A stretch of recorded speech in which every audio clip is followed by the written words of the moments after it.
누가 유행이니까 사는 거지. 유행이라니까 사는 거지.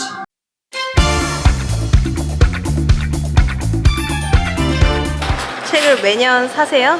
아니요. 돈 아까워요. 환불 되나요? 아직 2019년인데. 그러니까 내 말이 이게 스타벅스 커피도 17잔은 먹을 여유를 주고 2020년 다이어리를 팔거든요? 2019년 내용 기억하세요? 아니요. 신년 운세도 부정되고 깜지 않아요? 2020년 것만 나와요? 근데 웃긴 게 2019년 거가 이렇게 반이거든요? 약간 탕수육 같은 거야. 알짜배기 반, 몸집 돌리는 거 반. 근데 왜 사요? 요새 누가 유행이니까 사는 거지. 유행이라니까 사는 거지. 근데 그게 이 책의 핵심이에요. 이런 책은 누가 사요? 마케팅하는 사람들. 아까 마케팅을 하는데 이거 안 읽었다 하면은 교회 다니는데 성경 안 읽는다 이런 불신한 분들.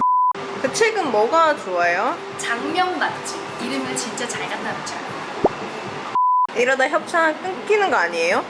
출판사 여러분들 저 영업 되게 잘합니다. 세상 돌아가는 거에 조금이라도 관심이 있는 사람이라면 사실 이 책에서 이야기하는 10가지 키워드 중에 완전 낯선데? 이런 거 한 개도 없을 겁니다. 여기에서 이 책의 핵심적인 것이 나타나죠. 자, 존재하는 것보다 구성하는 게 중요하고요. 구성하는 것만큼이나 노출되는 게 중요합니다. 지금 이 순간에도 많은 트렌드들이 생겨났다가 없어지고 하고 있는 가운데 10개라고 누구나 쉽게 인지되는 숫자로 이렇게 구성을 하는 것, 그리고 심지어 그렇게 잡아낸 트렌드들을 10가지의 글자의 이니셜에 맞춰서 예쁘게 배열을 해 나가는 것, 좀 부담스럽더라도 신조어를 많이 트렌드를 많이 넣어서 사람들에게 갖다 붙일 수 있게, 있어 보일 수 있게, 보고할 때 뭔가 레퍼런스로 쓰기 좋은 그런 말들을 많이 심어 놓는 것도 그렇게 구성을 잘 했을 뿐더러 김난도 교수라는 이미 유명한 이 교수님의 이름을 떡하니 심지어 얼굴도 여기 이렇게 달려있죠. 그리고 서울대라는 실내에 이름이 붙은 학교에서 만든 연구소에서 그렇게 만들어낸 책이죠.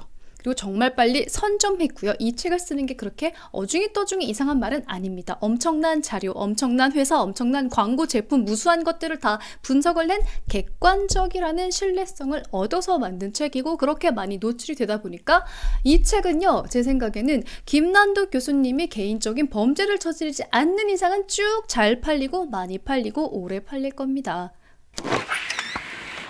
멀티 페르소나, 한 사람이 여러 가지의 인격을 가지고 있다는 얘기인데요. 어떤 역할로서, 직업으로서 어떤 사람을 특정하게 단순화하게 보려는 것이 아니라 이제는 그 사람이 가진 취향을 존중해주고, 또 그렇게 존중받아야 되는 이유는 그 사람이 주머니를, 돈을 어디에 쓰냐가 너무나 확고하게 드러나기 때문이죠. 여러분, 직장에서의 내 모습, 그리고 집에 가서의 내 모습, 남자친구 앞에서의 내 모습, 그리고 동성친구들 앞에서의 내 모습, 나만 아는 은밀한 쇼핑의 무엇, 그게 담겨있는 게 바로 멀티 페르소나입니다. 이름은 라스트 핏인데요. 첫인상이라고 생각하면 됩니다. 어찌됐건 내가 산 물건이 최종적으로 나를 만나게 되는 그 순간, 그렇게 편리하고 그렇게 가깝고 그렇게 인상적이더라 라는 식으로 어떻게 해서 이 뭔가를 구매하는 행동에서 첫인상이 오래오래 좋게 가느냐, 여기에 신경을 쓰라는 게 라스트 핏 이코노미고요. 나 때는 그런 거 다 참고 살았는데 왜 지금 와서 이렇게 페어플레이를 가지고 해야 되는지 오히려 상대적으로 억울함을 느끼는 기성세대, 그리고 이렇게 당연한 것을 당연히 요구할 수 있는 사회가 되어야 한다고 얘기하는 젊은 세대, 어떻게 보면 갈등이 아니라요, 지향해야 할 가치는 무엇인가, 그리고 그 속에서도 소비를 찾아내는 트렌드를 담아내는 정말 대단한 트렌드를 볼 수가 있는 게 페어플레이입니다. 인간의 욕망은 끝이 없고 돈은 한계가 있죠. 그래서 내 소유에도 한계가 있다는 것을 알기 때문에 내가 소유할 것은 확실하게 소유하고 나머지는 스트리밍을 한다라는 스트리밍 라이프도 트렌드의 하나로 들어가 있습니다. 가끔 놀랍게 편리하면서도 좀 섬뜩할 때가 있죠. 핸드폰에 내 위치 정보를 계속 기록하라고 그냥 나는 동의 한번 해놓으면 알아서 내 모든 경로를 기억을 해둡니다. 어떻게 보면 편리하고 어떻게 보면 좀 무섭죠. 과연 여기에서 윤리적인 면, 어떤 그런 정보 공개라는 면, 거기에 대해서는 얘기하지 않지만 어쨌든 큰 시장이 될 거라는 거. 요즘 트로트 가수 송가인 씨의 팬들이 대단한 물결을 일으키고 있다고 하는데요. 어린 친구들이 했던 덕질을 어르신들이 시작하면서 그들이 했던 걸 모든 걸 답습하고 있는데 문제는 엄청난 돈을 풀고 있다는 겁니다. 대단하신 분들이죠. 근데 꼭 이걸 넘어서라도 누군가를 좋아하는 거에는 아낌없이 돈을 쓰는 것은 전 연령대에 걸쳐서 나타나는 현상입니다. 여기에는 분명히 그늘진 부분도 있겠지만 역시 돈이 된다라는 건 인정할 수밖에 없는 것 같아요. 팬슈머. 뭐 아니면 도다라는 말은 어떤 궁지에 몰린 전략이 아니라 요즘 팔릴 만한 물건들은 딱 이렇게 해야 된다는 걸 말을 해주는 것 같아요. 나한테 확 와서 꽂힐 만큼 특화되어야만 그냥 오래 가는 것도 아니고 생존할 수 있겠죠. 개인적으로 주목했던 부분이 바로 58세대입니다. 옛날에 학교에서 사회 시간에 무슨 뭐 고령화 사회다, 뭐 65세 이상 정년 퇴임이다 이런 이야기를 되게 위기감이 들리게끔 했던 얘기인데 사실 지금 체감할 때는 이분들이 그렇게 노인이 아니잖아요. 그리고 하고 싶은 것들도 많고 근데 단지 어떻게 해야 될지를 몰라서 우왕좌왕하는 가운데 조급함과 불안감이 닥치신 분들이 많을 거란 얘기입니다. 중년 유튜버라든지 새로운 인생을 만들어 나가시는 분들을 통해서 좀 잊고 있었던 자기를 찾아가는 것도 좋고 역시나 이분들은 일단 다져놓은 경제적 기반이 되기 때문에 확실히 노릴 수밖에 없는 경제적인 타깃이 됩니다. 기대되는 경제적인 규모가 크다는 것 말고 이 사람들의 인생에서 가장 빛나는 시기가 또 한 번 올 수 있다는 식으로 이 세대의 라이프를 빛나게 해준다는 의미에서 조금 더 논의되어야 할 그런 부분이라고 저는 개인적으로 생각을 해서 재밌게 읽었습니다. 말 만드는 건 진짜 최고인 것 같아요.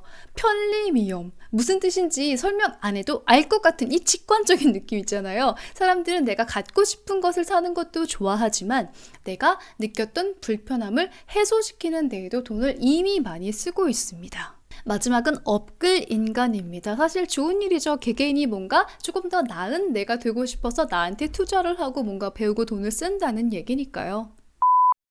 신조어 다 알아요? 아니요, 저도 처음 봐요. 나는 뉴트로 감성이라서 이런 거 옛날 감성밖에 몰라. 관심이 없었던 분야에 대해서도 잘 알게 되죠. 거기서 나왔던 새로운 말도 익히는 거고 뭐 스타트업이 어떤 회사가 있었구나 이런 제품이 있었고 이런 광고가 있었고 정말 이런 유행이 있었구나라는 걸 알게 되는 호기심이나 어떤 재미도 있는데 가끔은 조금 피곤하기도 합니다. 이런 것까지 알아야 돼? 베스트에는 이유가 있죠. 가장 좋았던 영화를 기리는 시상식, 영화제가 있다고 하면 마케팅계의 시상식은 바로 이 트렌드 코리아가 아닐까 싶습니다.